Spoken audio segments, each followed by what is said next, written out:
Bueno, y esta música evidencia que está con nosotros Daniel Buquet. Buen día, bienvenido, Daniel. ¿Qué tal? Buen día para todos y para todas. Bueno, hace ratazo que no nos ve. Pasó un mundial en el medio. En el medio pasó un mundial, che. Acabo de darme cuenta. ¿Cómo terminamos? ¿Cómo fue el...? No me acuerdo. Che, qué lástima Croacia, ¿eh? Qué lástima Croacia. No, como le fue muy bien a Croacia, salió de segundo. No, qué lástima no ganó la final, porque jugó mucho mejor que Francia. No digo todo el partido, pero claramente el primer tiempo. Uh-huh. Y jugó mucho mejor que Francia todos los partidos. Ah, mira. Croacia era mejor equipo del Mundial. Tengo una... No lo vi así. Es más, me parece que Francia te iría jugando todo, ¿no? ¿Podemos jugar un poquito o no? No me tomes literal. Sí. Te diría que hasta tengo la sensación que Francia ganó con la fusta bajo el brazo el Mundial. ¡Pic! Tengo dudas porque vos fíjate, a ver, el equipo de Francia es un equipo súper sólido, ¿no? Muy difícil hacerle un gol. Que juega bien con la pelota, pero que no arriesga, digamos, las opciones de Francia, si vos ves, posiblemente la mayoría de los goles fueron más bien situaciones de contragolpe, donde se les dejaron espacios, ¿no? Donde corrió este chico Mbappé, bueno, las pelotas quietas de Griezmann.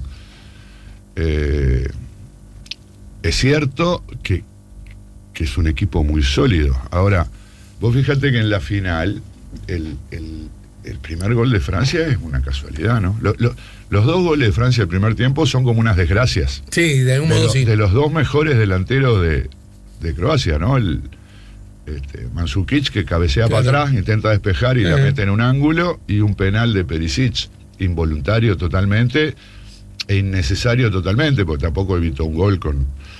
En cambio, el gol del descuento del empate 1-1 de Perisic fue un golazo. ¿Me explico? Sí.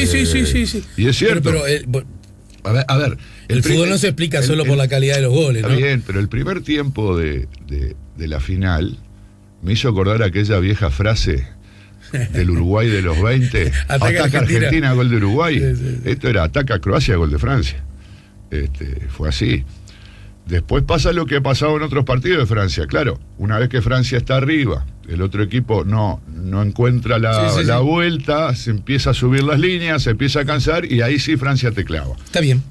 Pero bueno, esa es la imagen. De todas maneras, yo diría, pero ni siquiera luce como contradictorio lo que decís vos. No, está bien, un equipo con esas características merece, digamos. Yo siento además que Francia, si analizamos cada uno de los partidos, ganó casi todos los partidos de maneras distintas. Bueno, como usando cosas distintas. Y además lo que me ilusiona en el sentido del fútbol, no por ningún interés particular. Lo que me interesa, este es el mejor término, de Francia, es que aún es un equipo muy joven, ¿no? Bueno, yo lo que... No es un equipo con proyección... Yo lo que siento como simpatía por el título francés es que ahí nosotros podemos reclamar cerca de un 10%. Porque hay un uruguayo campeón del mundo. Claro. En algo nos tiene que servir todo esto. Claro. ¿No? Bueno, está bien. Porque además les cuento a todos que Daniel Buquet estuvo en algunos otros países, 3, si mi cálculo no falla, ¿puede ser? Sí, correcto. Bien. Y entre ellos Australia. Y no sé por qué, supongo que es la primera vez que fuiste a Australia. Sí, seguramente la última también. Ah, no. Bueno. Es un lugar muy distante, pero bueno, justo había allí un congreso.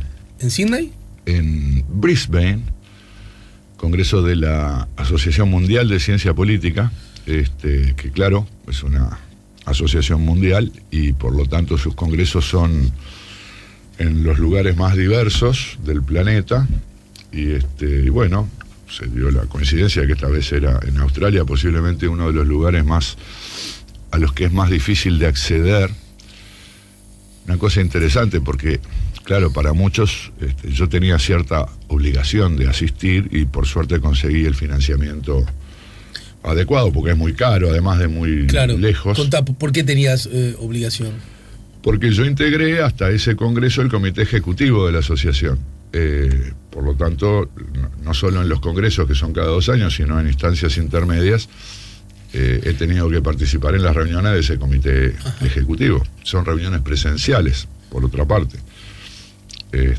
Digo esto porque con el desarrollo de las nuevas tecnologías hay distintos ámbitos organizativos que ya han incorporado las reuniones virtuales para evitar viajes, pero en este caso no es así. Aunque la mayoría de estas reuniones suelen estar asociadas a alguna actividad académica, lo que justifica además que uno vaya, porque no va solo a una reunión burocrática, sino a participar de un evento académico. Claro. Y en este caso más aún porque es el Congreso. En el Congreso de la asociación se reúne el comité ejecutivo en la víspera y luego durante el propio Congreso y con los eventos académicos en paralelo, los organismos de la asociación eligen al nuevo comité ejecutivo y al nuevo presidente. Y en ese contexto, la actividad académica giró en torno a un tema, consigna. Sí, mirá, todos los congresos, esto es costumbre de los congresos académicos en ciencias sociales al menos, por más que los congresos convocan a toda la comunidad, en este caso la ciencia política, pero hay ámbitos donde no hay una restricción disciplinaria y entonces son congresos de ciencias sociales, pero en todos los casos hay como un eslogan que convoca a ese congreso. En este caso se llamaba Margins and Borders, márgenes y fronteras. Estaba orientado a todos estos problemas de la creciente inmigración y las situaciones que expulsan población de sus países y los problemas en los países de recepción de inmigrantes. No es una picardía, pero me acordé con esto del Mundial, o mejor dicho, me informé que Croacia está en un déficit subrayado, ¿no?, en la Unión Europea, a propósito de recibir inmigrantes. De recepción de inmigrantes. Sí. Bueno, ahí sabemos mucho que en Europa el tema de la inmigración ha pasado a ser uno de los temas centrales del debate político y ha generado reacciones ultranacionalistas, lindantes con el fascismo, en varios países. En algunos países, digamos que en todos los países las ha generado. Afortunadamente en algunos países estas expresiones son minoritarias, pero en otros países han llegado a ser mayoritarias. Sí. En algunas son minoritarias, a modo de hipótesis lo tiro, doctor. En algunas son minoritarias porque también la presión migratoria es relativamente pequeña, ¿no? Bueno, es discutible. España podría ser un buen caso, sin embargo, lamentablemente, no sé si estás al tanto, tal vez en la audiencia lo hayan seguido, en España cambió el gobierno, sacaron al PP, no hubo elecciones, sino que hubo una crisis política, digamos, entonces sacaron... Política judicial, ¿no? Podríamos... Política vinculada a la corrupción, claro.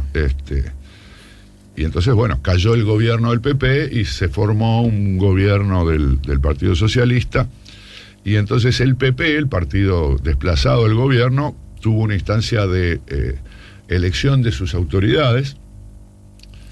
No sé, en fin, lo explico.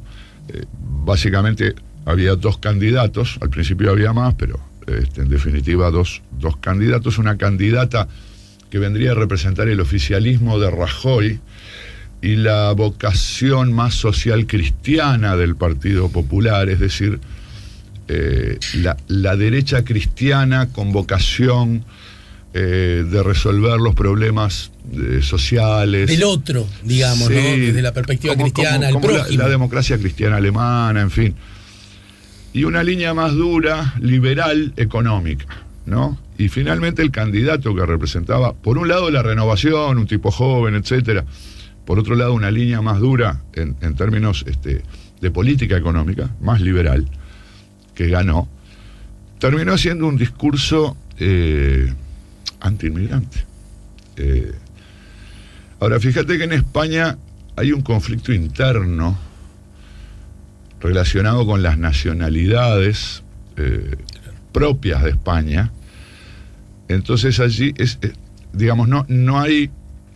España no es un país propicio para una reivindicación nacionalista española. Eso lo hizo Franco. Ayúdame, algo similar en otro marco y con otras características, pero con cosas muy parecidas, hizo Tito en Yugoslavia, ¿no?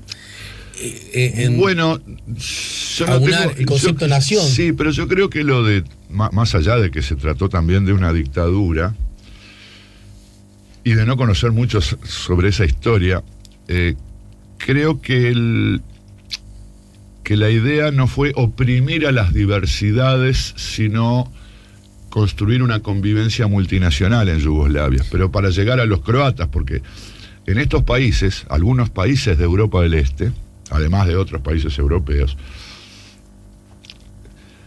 hay un sentido de pureza racial, si vos querés, por la vía de la nacionalidad, ¿no?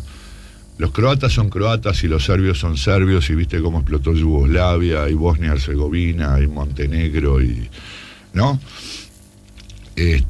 Y entonces, bueno, en esos países los sentimientos nacionales y las rivalidades, enfrentamientos, odios étnico-raciales son muy poderosos. España es un país donde obviamente puede haber de todo, pero tiene este rasgo de que vascos, gallegos, catalanes conviven con, yo qué sé, castellanos y andaluces, que son los que no tienen reivindicaciones demasiado... Estamos bien así, mi niño.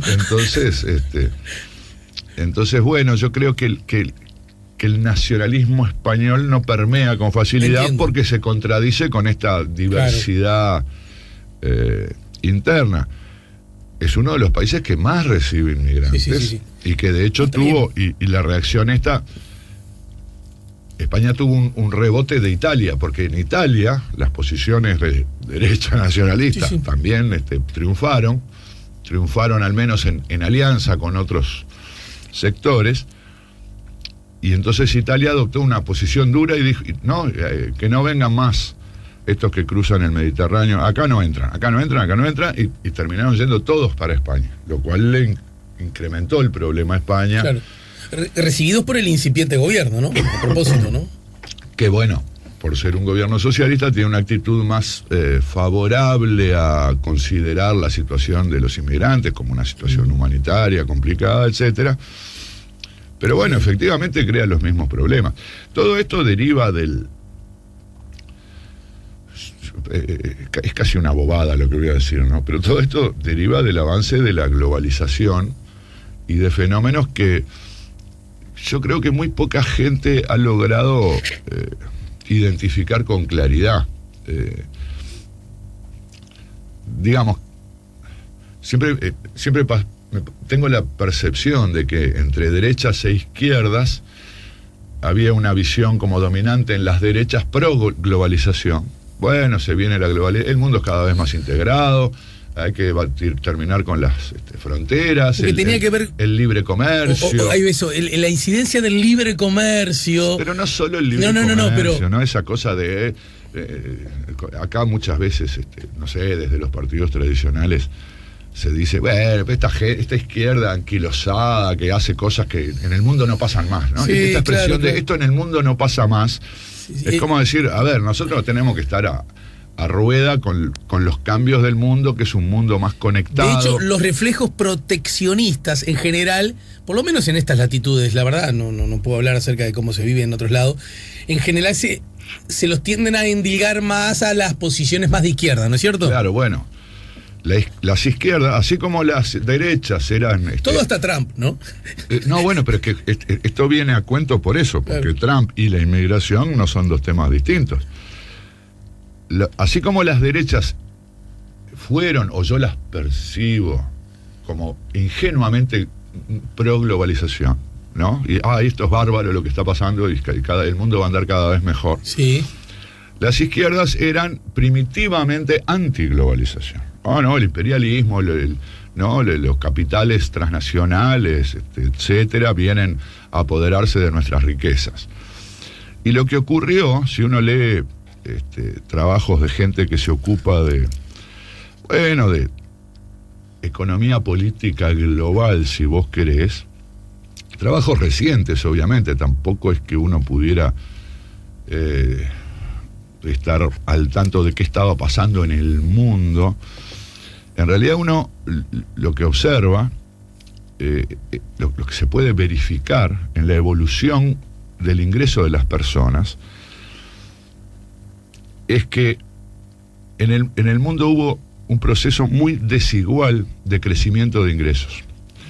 Y curiosamente, en contra de lo que los izquierdistas tienden a pensar, uno de los grandes beneficiados por la vía del incremento de su ingreso fueron los sectores bajos y pobres del mundo. Crecieron enormemente los ingresos de cientos de millones de personas en el mundo. Estamos hablando de un periodo que va de los 80 a la actualidad, sí, a la segunda década de este siglo, ¿no? A unos años atrás. Pero gigantescamente. Al mismo tiempo que crecieron gigantescamente los ingresos del 1% más rico. Esto los izquierdistas lo saben bien. Y ese dato es más fácil de obtener, porque claro, estamos hablando de una superminoría del mundo, ¿no? Los grandes empresarios, las grandes multinacionales. Pero resulta que, del mismo modo que esos ingresos de esa superminoría ultramillonaria crecieron muy significativamente en 20, 30 años, los de las clases medias, bajas y pobres del mundo crecieron casi en la misma magnitud. Pero no todos crecieron. Algunos perdieron, están los perdedores de la globalización. Tal vez de esto ya se ha hablado desde Trump y esto, pero esto que te digo está documentado con cifras. La clase media mundial, clase media, media alta mundial, perdió. Es decir, así como los ingresos de los más pobres, bueno, se multiplicaron por 2. Los de estos sectores medios del mundo, los sectores medios del mundo, aumentaron un 10%. Se rezagaron muy significativamente. Sí, sí. ¿Y quiénes son los sectores, las clases medias, media altas del mundo? La clase media baja del primer mundo. ¿Sí? Gente que está bien en comparación, claro. Cuando yo te digo de quiénes aumentaron sus ingresos, básicamente los indios y los chinos. O sea, los pobres de la India y los pobres de China, en estos 30 años mejoraron muy significativamente sus ingresos. Y algunos otros pobres del mundo, pero con India y China ya tenés para entretenerte. ¿Quiénes perdieron? Bueno, las clases medias bajas, trabajadores, los trabajadores menos calificados, con menos nivel de educación, es decir, los trabajadores a los que resulta más difícil, por ejemplo, reciclarse y adaptarse a nuevas condiciones del mercado laboral. Los más educados y eso, bueno, si están en un rubro que tiende a desaparecer, se adaptan más fácilmente a una actividad distinta, parecida, pero con nuevas tecnologías, lo que sea. Esta es la gente que empezó, bueno, o a perder sus trabajos, o a tener trabajos con peores remuneraciones, y esta gente, esta clase media baja de los países desarrollados, es la masa de apoyo, los sectores sociales que apoyan estos discursos nacionalistas, proteccionistas, aislacionistas, a Trump, al Brexit en Gran Bretaña, a los sectores nacionalistas como la Liga Norte en Italia, algunos, bueno, en Austria, donde también tienen apoyo mayoritario, a Marine Le Pen en Francia, ¿no? Digamos que ellos compran, y no es que sea totalmente falso, no es cierto, pero ellos compran esto de que los negros del mundo se están quedando con nuestros trabajos y nuestros ingresos. Sí, sí.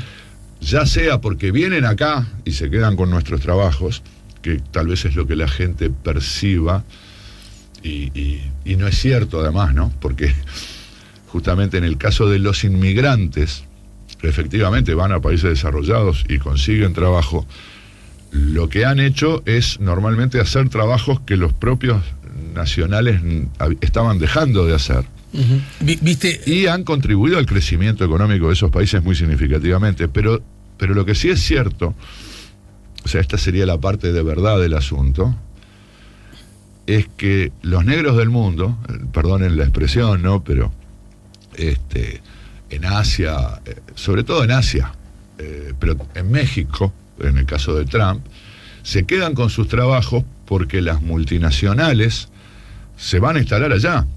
No, lo de China es espectacular. Sí, sí. O sea, todas las marcas famosas de, yo qué sé, Championes, por Sí, decirte claro, algo, claro. dijeron, vamos a fabricar Championes en China. Entonces, digo, no solo de Estados Unidos, de marcas europeas, obviamente.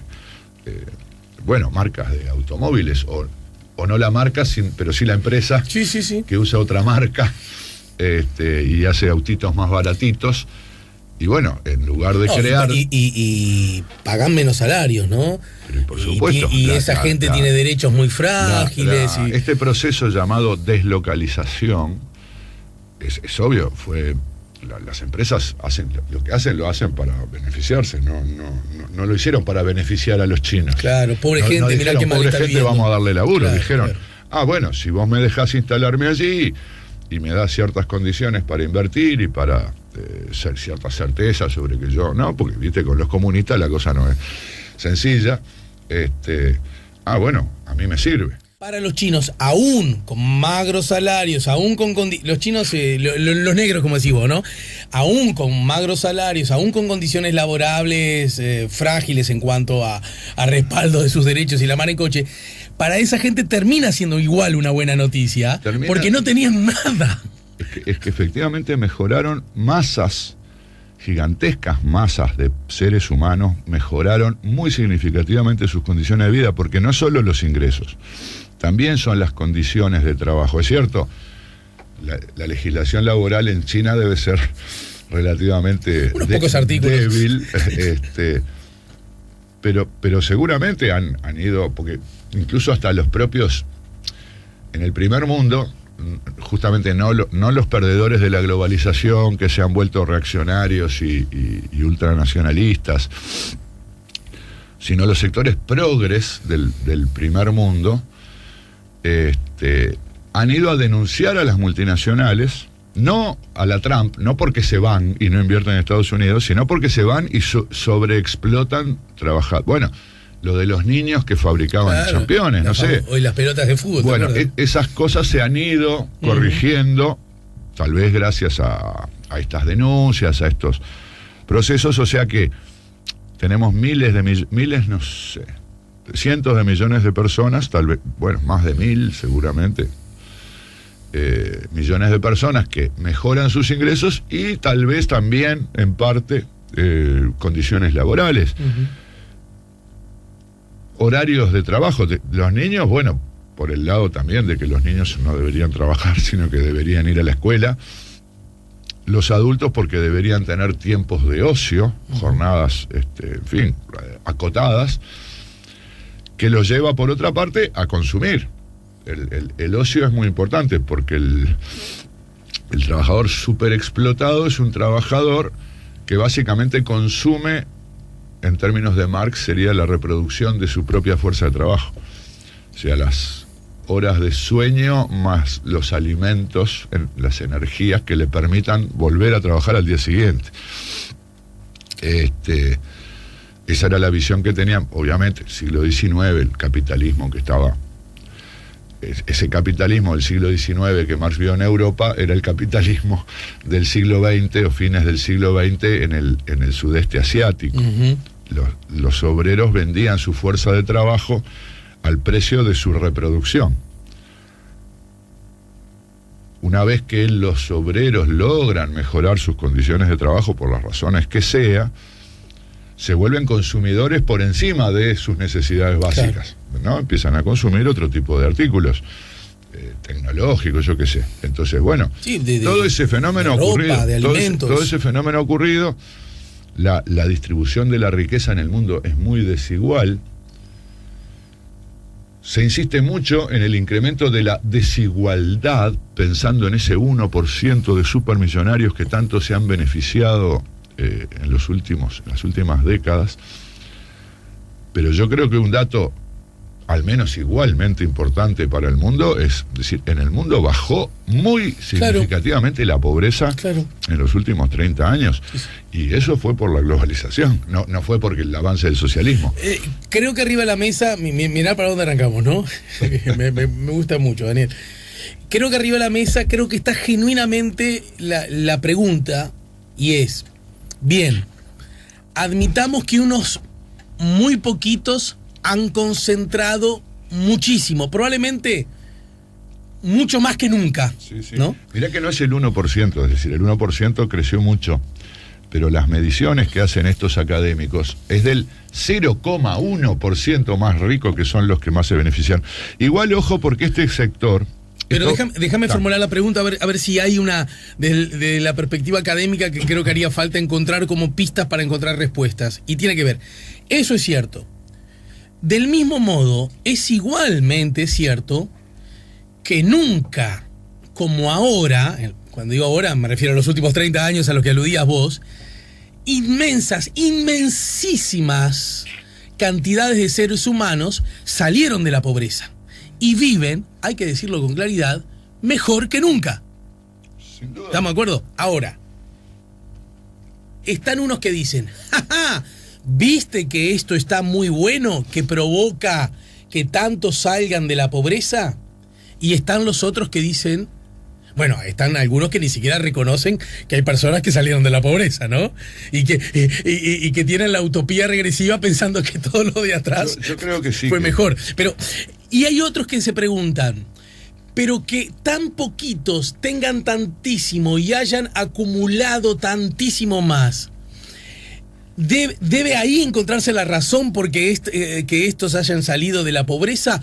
¿O si tuvieran un poco menos y estarían mejor repartida la cosa, serían mejores aún las buenas noticias?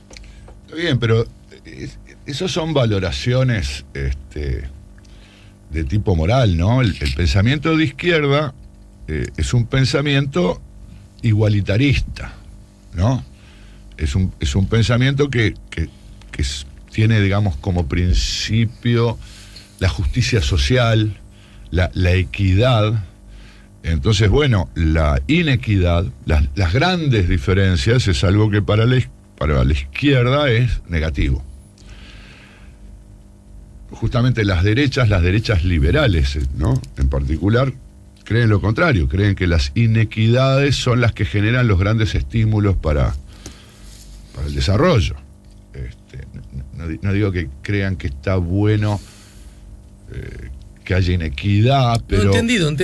pero es funcional. Es la fuerza que tira del carro. La inequidad, porque cada uno debe obtener la retribución que se merece, porque si a vos te retribuyen independientemente de lo que vos hagas, bueno, te vas a rascar el higo, porque no vas a ganar más nada esforzándote. Bueno, un poco la idea es esa, ¿no?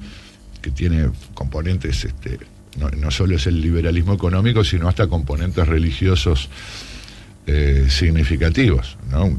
Que uno tiene que buscar su propia recompensa. Ganarás el pan con el sudor de la frente. Bueno, claro, y el cielo.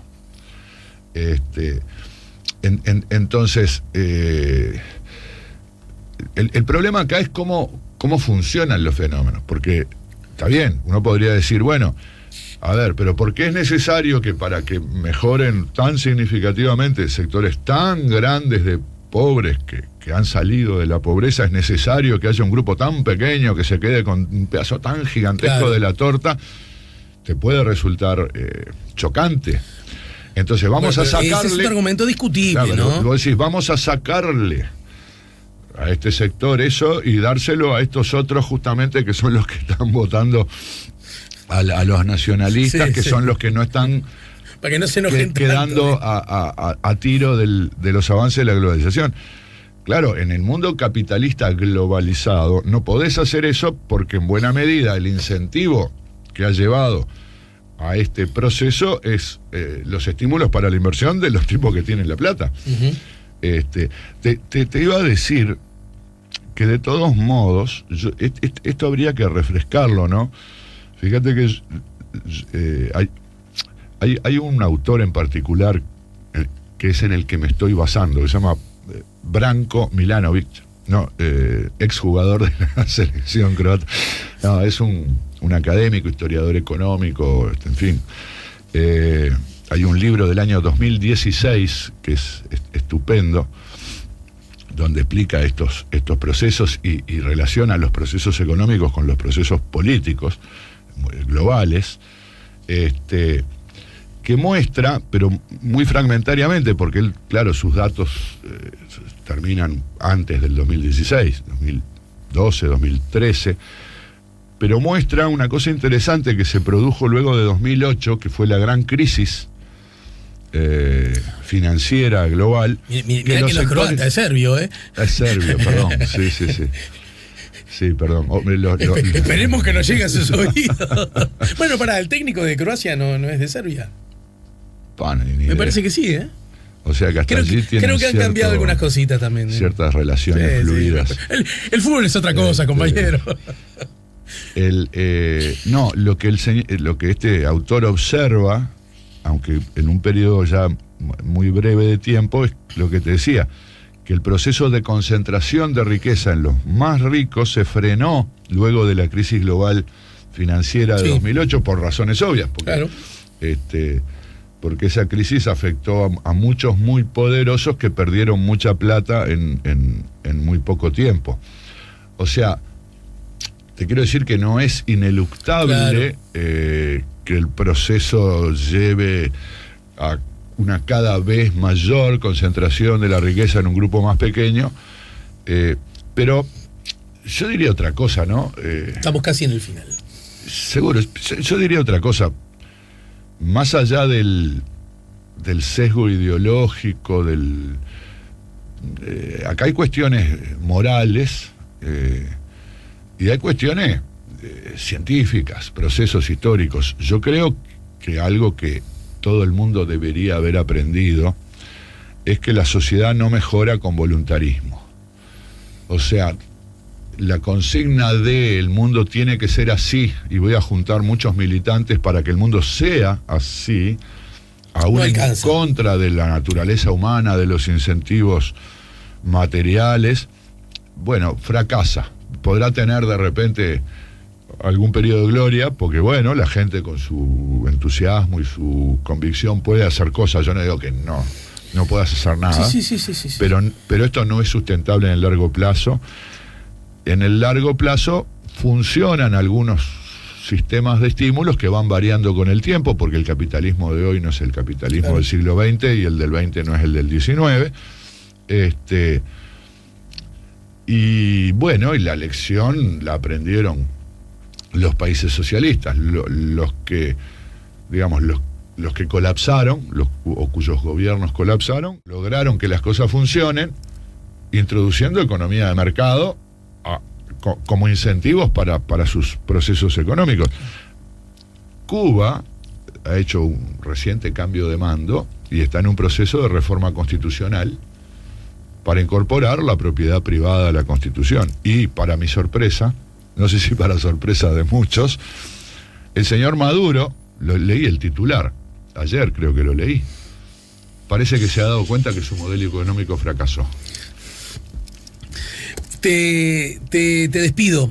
En todo caso, a lo mejor, si nos acordamos, estaría bueno porque hay igual experiencias que están un poquito a mitad de camino, que no son socialistas, que siguen siendo capitalistas, y sin embargo da la sensación que reparten un poquito mejor, y los ciudadanos, aún los más pobres, no viven en forma indigna, y aún los más ricos, que siguen siendo muy ricos, no tienen tan alta porción de la torta, ¿no? Estoy de acuerdo. Es un problema de sintonía fina. No, justamente, yo creo que no tienen razón los liberales, los llamados neoliberales de los 90. Fíjate vos que no lograron acá en nuestra región ningún avance, ni los socialistas o neosocialistas o socialistas del siglo XXI, por ponerlo de alguna manera, porque acá hay que hacer una sintonía fina entre incentivos del mercado para que haya inversión, para que haya desarrollo, y distribución de la riqueza para que no haya pobres, para que todo el mundo tenga las oportunidades y las condiciones. Y acá quién aparece en escena y sobre lo cual siempre estamos debatiendo, incluso de cara a las próximas elecciones va a estar el rol del Estado, ¿no? Por supuesto. Bueno, y vamos a bautizar esta columna, a ver qué te parece para el futuro, Dale. Random Analítica. Muy bien. Porque empezamos hablando de fútbol y terminamos hablando de esto, bien. No sé bien cómo. Bien, gracias Daniel, muchas gracias como siempre Daniel, la verdad, muchas gracias. Ya volvemos con La Mañana en Camino.